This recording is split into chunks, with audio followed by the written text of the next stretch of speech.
Hey everyone, and welcome back to the channel. In this video we're going to be taking a look at the switcher block in WordPress Nexter. This is part of a series of videos taking a look at Nexter's blocks one by one. To get started, let's open up a brand new blank page and take a look at this block on its own. With our blank page loaded up, for the beginners out there, let's take care of some housekeeping things. If this right hand sidebar isn't here, there's a button beside Publish called Settings on the top right corner. And this is where all the settings to toggle and configure for our block will show up. Next, let's give our page a title. Just to keep things organized, and last but not least, on the top left corner, we have this plus icon called the block inserter. Just click on that, and you can either search for the block, or you can see Nexter block is right here, and you can scroll down and look for it. Alternatively, let's just go ahead and search for it. So there's switcher. Just drag and drop that into our workspace, and here we have our switcher block. You can see there is some preview placeholder content, and you can see it works just fine. There's our functionality. We can change content 1 and content 2, and let's go ahead and populate these with some information. So dog, okay, and we can either have content here, or we can have a pattern from our theme builder, or we can just have it as a an editor area. So I can go ahead and I'll open this. We can see we can drag and drop an image into this area, okay, and if it's outside, let's just drag and drop that into here, okay, and you can see when we switch to number 2 it disappears. So let's go ahead and duplicate this, right, and then put that under switcher 2, and you can see, okay, there you go. And then let's go ahead and add images to this. So dog, oopsie daisies, dog, and then for this one, let's go ahead and name it cat, and let's just click on this and add in our cat image, and you can see it works just fine.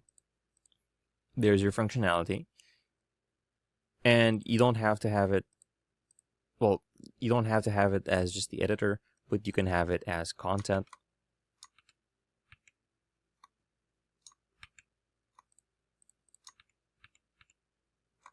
There you go. Oops. Okay. And we can change our switch or toggle style, right? We can make it jumbo. We can make it like this, as if it were tabs, but it kind of defeats the purpose of it just being a switcher, right? Because if you wanted tabs, you can just use the tabs tours block. You can change the alignment of this to be over here, and we can adjust this to be on the center as well, just to make it easier for us to see. And then we can change our max width, right, and make it really small, like that. Let's make it just big. And we can add an icon to this, and let's see if we actually have.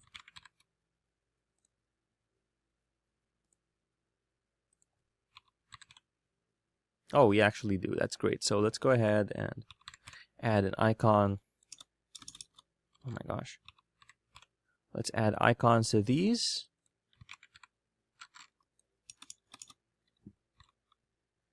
And there you go. Looks much cooler. And then for connections, we can put an ID to that if you wanted to add it. And then we can change the background color for our image here. We can change the active color to be black, right? And we can change the switcher title typography. We can make them independent from one another. And then this one can be Tahoma, and you can see there's a clear difference between those two. We can change the typography to be global, to base them off global settings, and you can change the icon size, change the icon setting as well, and change the color from normal to active. To active, we can make it red, just to make it look cool. And we have our advanced settings here, which are just the same for every single Nextr block. So global style, spacing, background, border, scroll animations, display conditions, display rules, what they call it, our z-index, position settings, our responsive settings, so hide this on desktop, tablet, and or mobile. So let's go ahead and click on publish and take a look at this on our live site. So here is our switcher with our content, and we've customized the switch over here. And we've also input our custom content and changed the layout. So if you found this video helpful, please leave a like, comment, and subscribe to our channel, as it really helps us out with the YouTube algorithm. Show this kind of video to other nerds like us. Thanks for watching, and we'll see you on the next one. Hey, if you found this video helpful, be sure to check out one of our other videos, or go ahead and check out our channel and subscribe to see more content like this.